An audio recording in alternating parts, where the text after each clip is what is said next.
Hey, so thanks for joining tonight's class on practicing acceptance. The actual title is Practicing Acceptance ?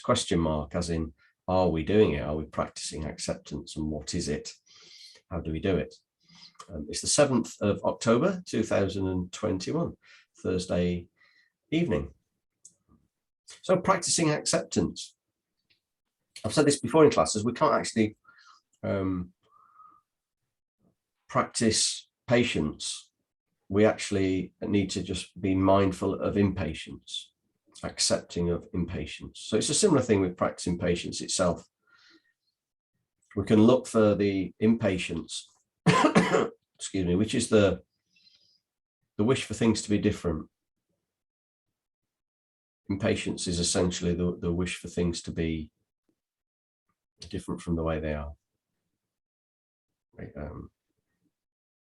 Accepting things as they are requires practice, because generally we don't accept things as they are. Primarily, we don't accept things as they are inside of us. And even within that, it tends to be feelings. So we're always like a cat on a hot tin roof looking for the next distraction. And that distraction ceases because we've eaten our dinner, or we've read that book, or we've watched that film, or we've looked at that app on our phone, been for that walk. And then we're on to the next cat on a hot tin roof activity. And it's really quite odd that we don't question it. I think it's because there's 8 billion people doing it. We don't question. If 7,999,000,000, I'm struggling with it now, 9999. If we were the only, if there's only a few people who constantly moved around distracting ourselves, and the vast majority of everybody else was able to just sit there for however long and then do things that they want to do, but in between just sit there, we start to think, there's something not right with me. This is really quite odd. Why can they sit still, but I can't? But because everyone's not sitting still, it seems like it's healthy, normal.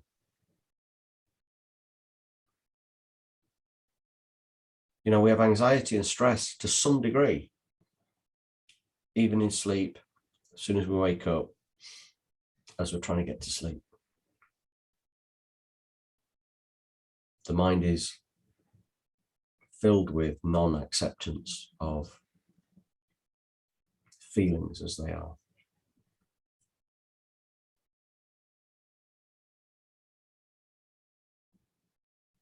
So that's the first step. The first step is to check for ourselves, honestly and openly, is this what's going on? We can start to notice ourselves distract when certain feelings start to arise. We can start to say, am I going for a coffee because I'm thirsty, or am I going for another coffee because I want to distract from the fact that this is now difficult work, or this is now annoying me, or I'm now bored with this. Sometimes we're going for a coffee because we're thirsty. Sometimes we're going for a coffee because it's something to do to distract. And we can check this with other things as well. And the mind of acceptance, the mind of contentment, of acceptance, that just is able to not do anything and has no desire to do, not a desire, is not impelled to do a particular thing. Quite a weird mind. I find it a really weird mind, because there's infinite next things to do that have no more or less particular value than anything else necessarily, unless there is something obvious, like the house is burning down, or the rent needs paying, whatever it is. But no distracting activity is any more really meaningful than any other. They're only meaningful in as much as they give an opportunity to show that we're being distracted. So we can sit there with contentment, with acceptance,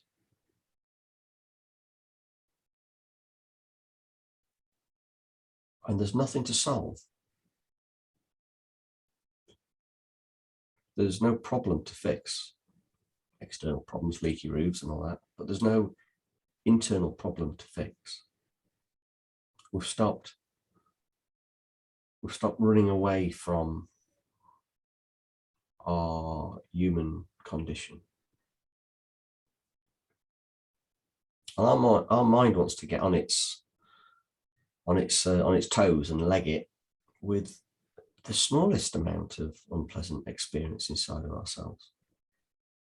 We can actually sit quietly and observe really big feelings, powerful anger, craving, jealousy, annoyance, irritation, grief, sadness, loneliness, joy, bliss. We can sit with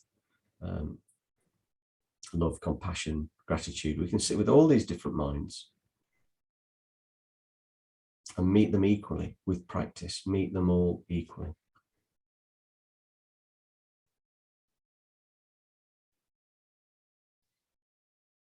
If we're having a good day, we can do this with people.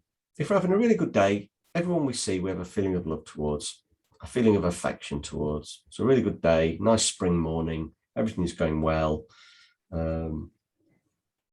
Just got a pay rise or whatever it might be. And we're happy to see human beings around us. Maybe.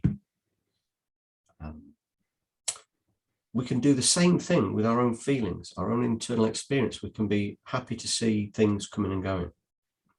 We can have equanimity towards them, meet them. I won't say necessarily happy, but we can meet them with equal respect, equal consideration, equal care. That's what we're moving to as meditators. That's, if we don't do that as meditators, all the other things we're doing are just in the distraction pot. They're still useful, but they're in the distraction pot. We're trying to move them gradually from distraction pot into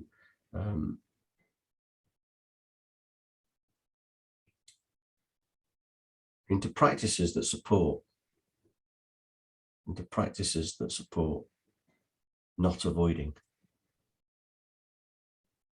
We have to be over on this side to start with, because that's where we're at. So we do meditation practices that just take the edge off, take a bit of the pain away, calm us down, and maybe that lasts for a day or two, you know, and we do that. But eventually we want to be on this side where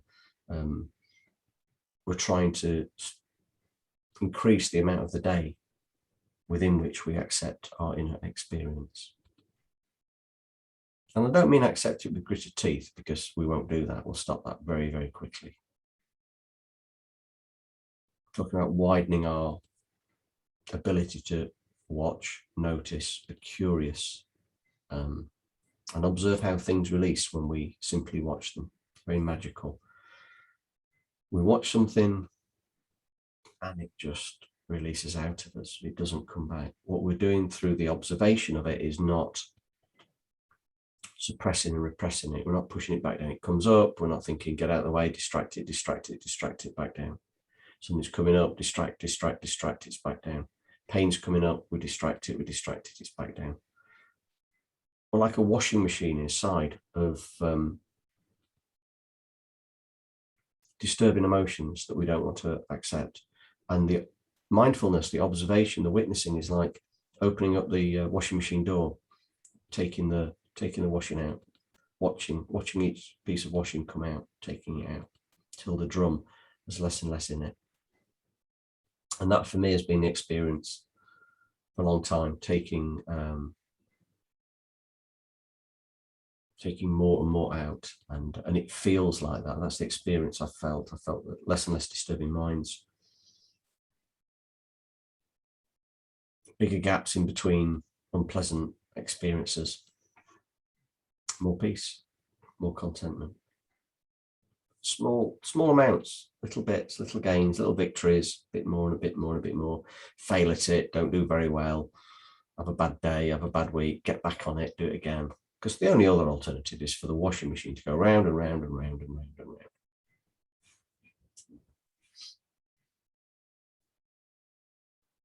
Except it's not like a washing machine with washing in. It's like a washing machine in with conkers or snooker balls or something most of the time. So we're going to do the body relaxation and the breathing meditation. Then we're going to go straight into doing the meditation on practicing acceptance.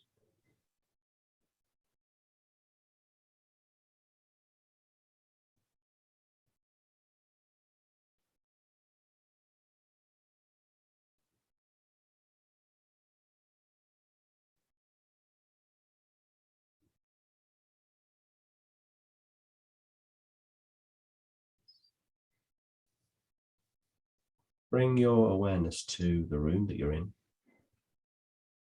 It helps us stay away from the past and the future, away from thinking about the past and thinking about the future. And bring your awareness to your body, settling our mind inwards. Bring your awareness to your body. Notice how it feels with compassion, with care and compassion and consideration. Notice how it feels.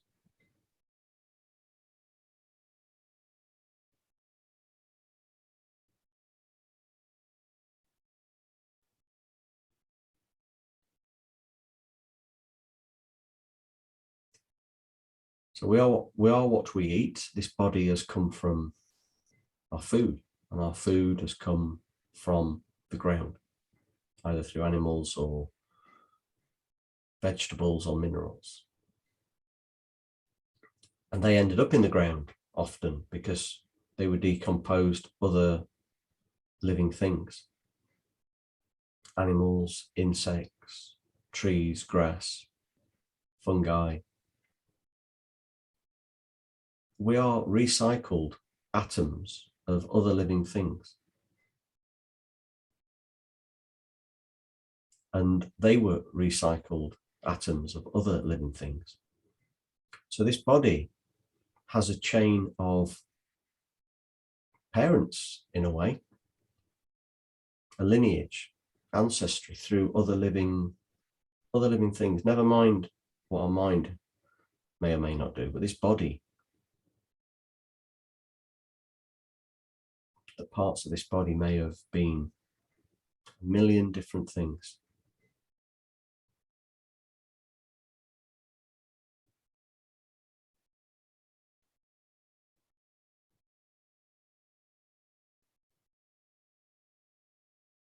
An amazing scenario, isn't it? An amazing proposition. Our leg is potentially recycled other animals and plants from thousands of years ago.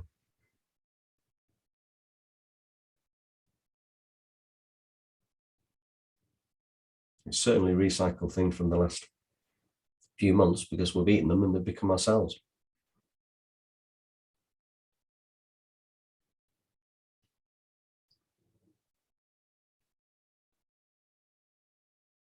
So literally the end of your nose is a recycled animal or plant element, atoms.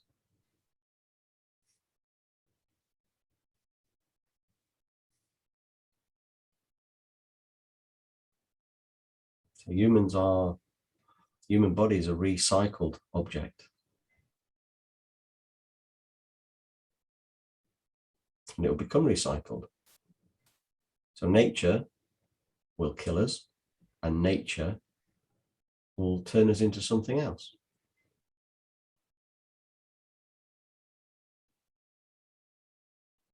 Nature will kill us and nature will turn us into something else.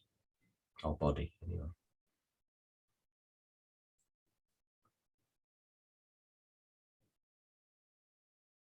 So now we move our awareness to our thoughts.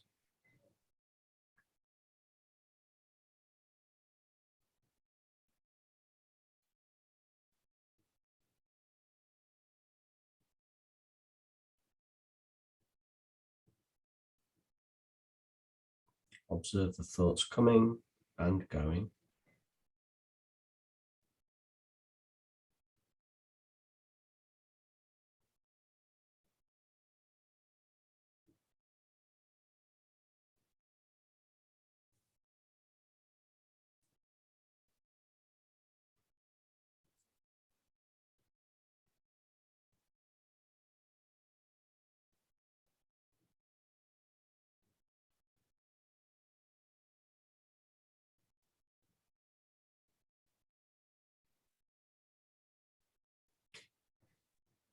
And now we observe our feelings. Excuse me. We observe our feelings. Somewhere down the middle in the body usually is where feelings are simmering and bubbling, settling and moving. If your mind wanders away, come back to the feelings and practice staying with them, and noticing if the mind wants to eject itself from this witnessing, but stay with it anyway.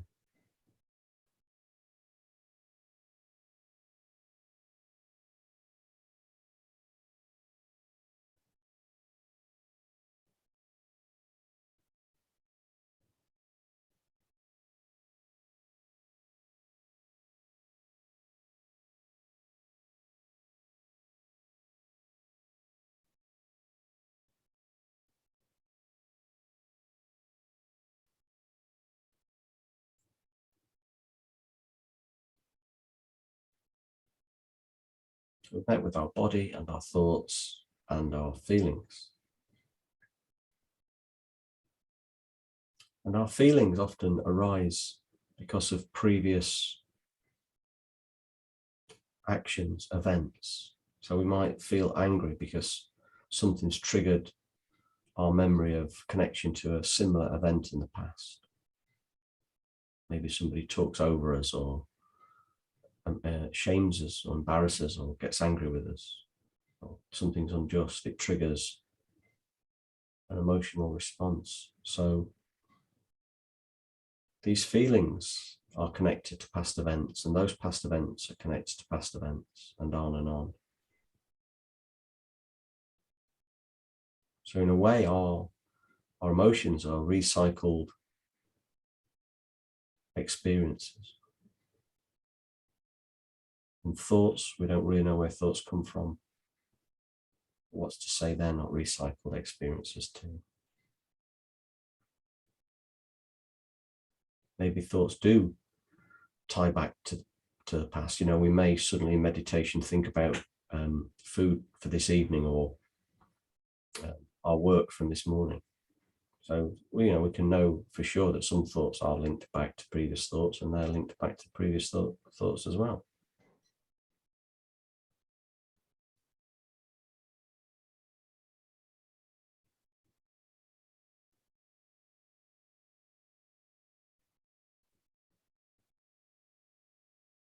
Thoughts impact feelings, feelings impact thoughts, thoughts and feelings impact the body impacts feelings. It's all connected. It's all totally connected. Nothing can be separated out independently.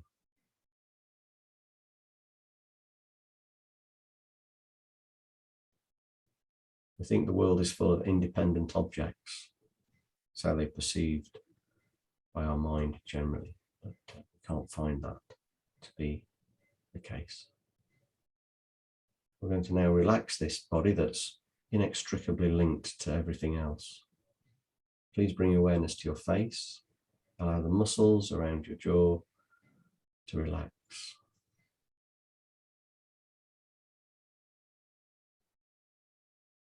Allow the muscles at your temples, your ears, your brow, your eyes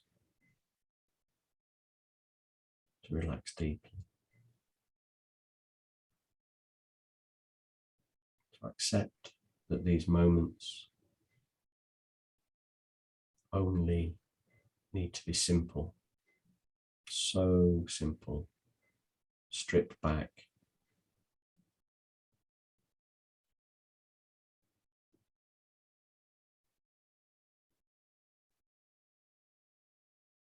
Now we're going to relax our limbs. Bring your awareness to your left shoulder and scan all the way down your arm and your fingers and your hand.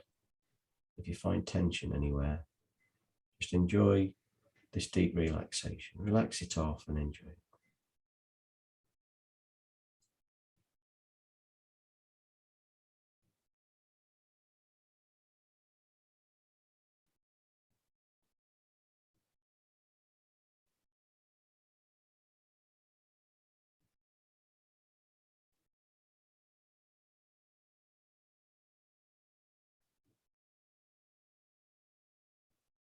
Same now from the right shoulder all the way down, the same exercise.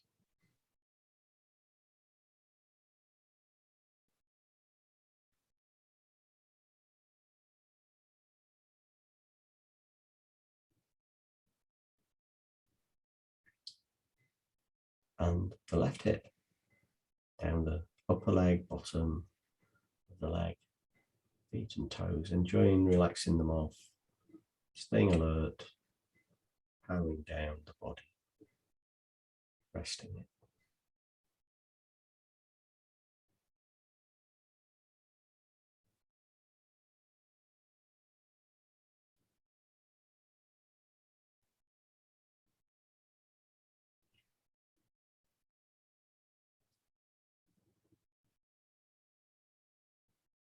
And now from the right hip, awareness to the leg, check for tension, enjoy relaxing it.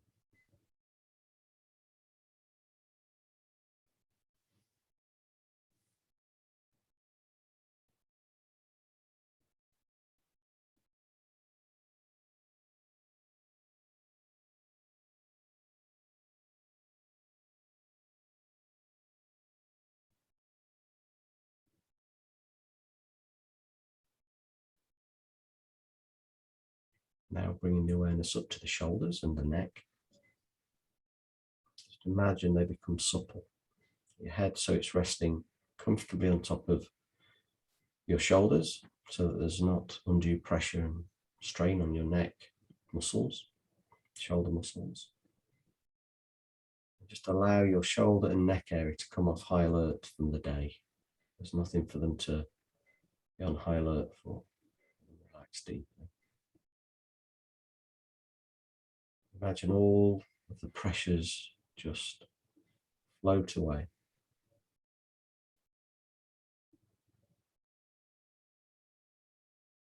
Just for now, imagine all of the pressures float away from your shoulders and your neck. We bring our awareness into our body and we visualize black smoke swirling around inside of us. And bound up in this black smoke is our fear of our feelings, our aversion to our feelings, rejection of them. And with 3 nice, steady, deep out breaths, we visualize this black smoke going out into the distance and taking with it this aversion to feelings.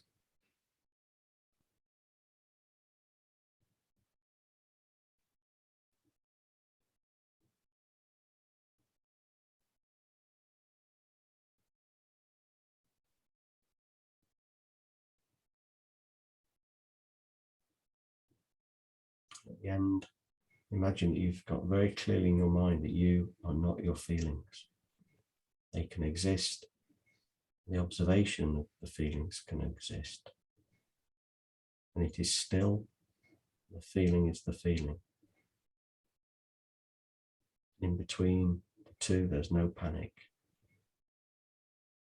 no rejection.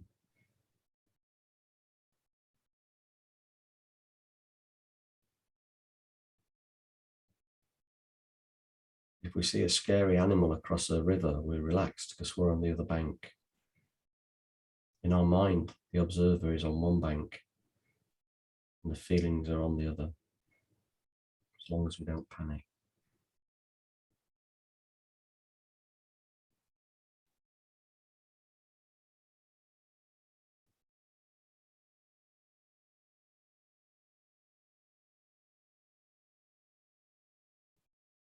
Now we're going to breathe in. Sparkling golden light. We visualize as we breathe in. Beautiful sparkling golden light that has the power to give us composure when things are not the way we want them. As we breathe in beautiful, gentle composure.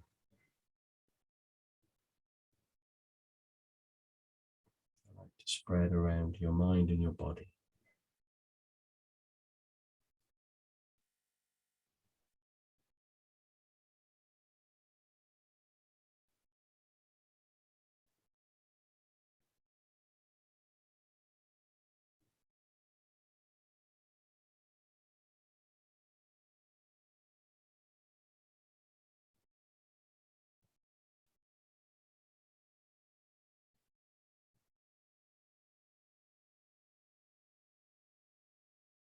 with the last few golden light in breaths, imagine that your body has become composed and your mind has become composed. You're on one riverbank, your thoughts and feelings are on another. Can't hurt you whilst you recognize you are not them. Breathe nice and gently.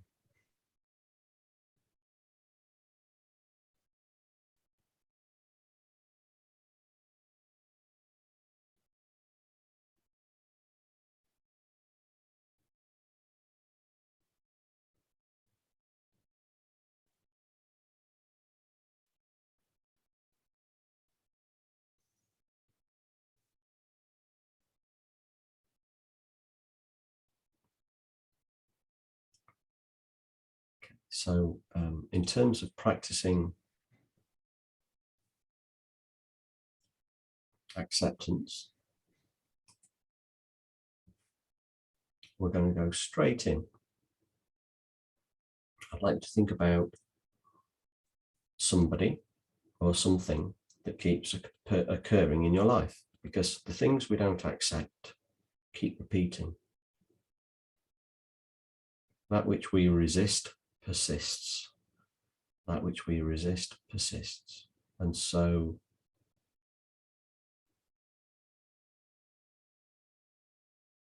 I'm going to stop resisting so that it doesn't persist. There'll be something that keeps repeating in your life because it needs to be accepted. And it will keep appearing and manifesting in different ways. So think what that is for you at the moment. What is your mind showing you that you need to accept next? What's the theme that repeats? I'll leave you for a few moments to contemplate this.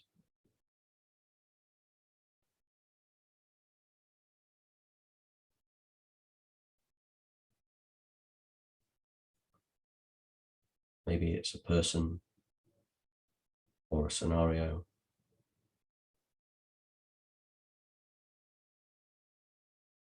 or a feeling, or something. There's a theme.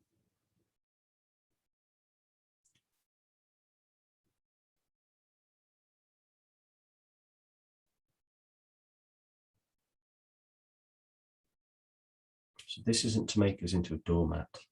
We can keep boundaries and assertiveness and still take the stuff out of the washing machine within ourselves.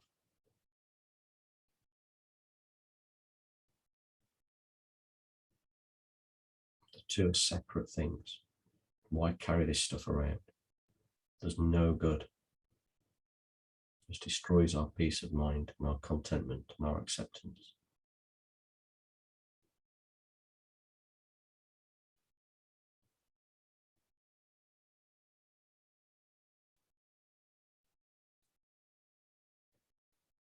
So if the theme is poor sleep, failing health, not being listened to, whatever it might be, there'll be a feeling associated with that. That's the thing we need to come to. So I'd like you to recall the scenario as this plays out that you're familiar with, for the purpose of generating the feeling. You're not the feeling, you're on the other riverbank from the scary animal. So we can relax and generate that feeling. Observe it. Bring this feeling back over the next minute or two and watch it.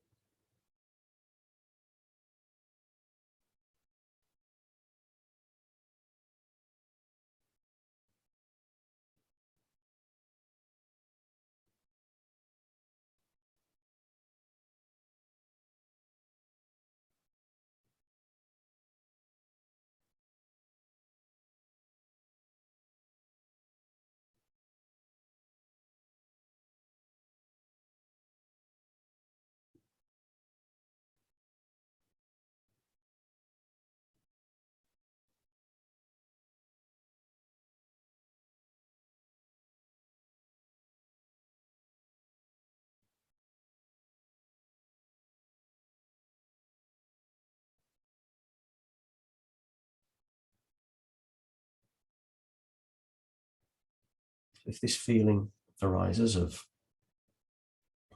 irritation or anger or frustration or sadness, whatever it might be, that's really good practice. Stay with it. If it fades, try to recall it. If it won't recall, go back to the visualization, the scenarios that invoke it, that recreate it, so that you can sit and practice being composed with it again. It's a very, very simple practice, but difficult.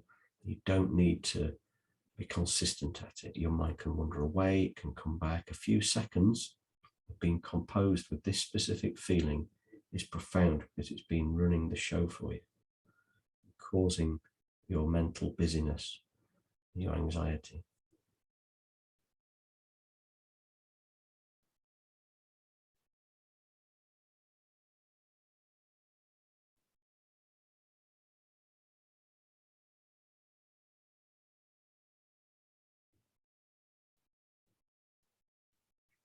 This particular feeling and our aversion to it may have been running our lives for an hour, a day, a week, a month, a year, a decade, a lifetime.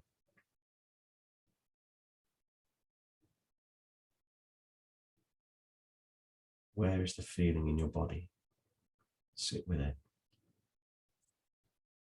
Keep breathing. Give it full permission to be here. You are not this feeling.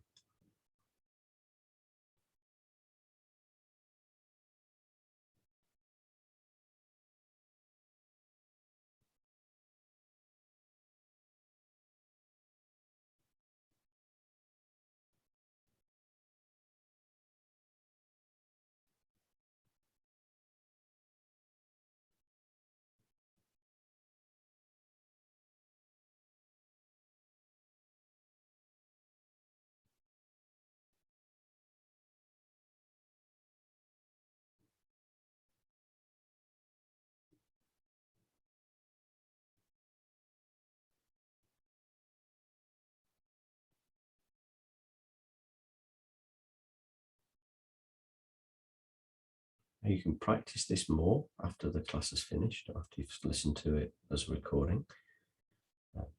If you finish a meditation class and you want to continue mixing your practice with your day or your evening, then just remain aware of it and practice this acceptance, allowing this feeling to be here as you make your cup of coffee, clean your teeth, go to bed, do your work, and hold it like you would hold a crying baby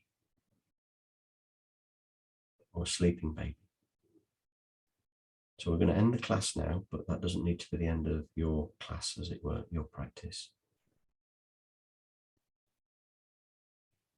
We can dedicate the piece we're creating from developing an emotional composure, acceptance of things as they are. We can dedicate this to our own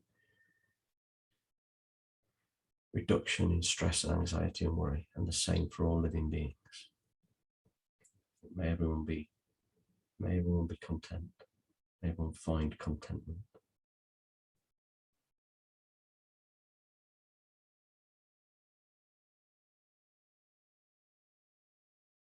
And then when it feels comfortable, just gently allow your eyes to open. Thank you.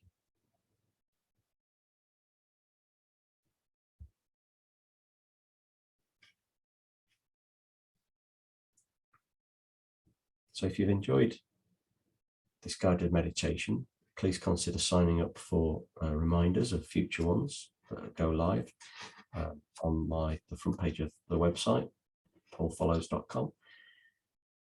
And also you can visit my website, my YouTube channel, Paul Follows Meditations, where there are lots and lots of similar meditations and quite different ones to this for you to enjoy. Thank you.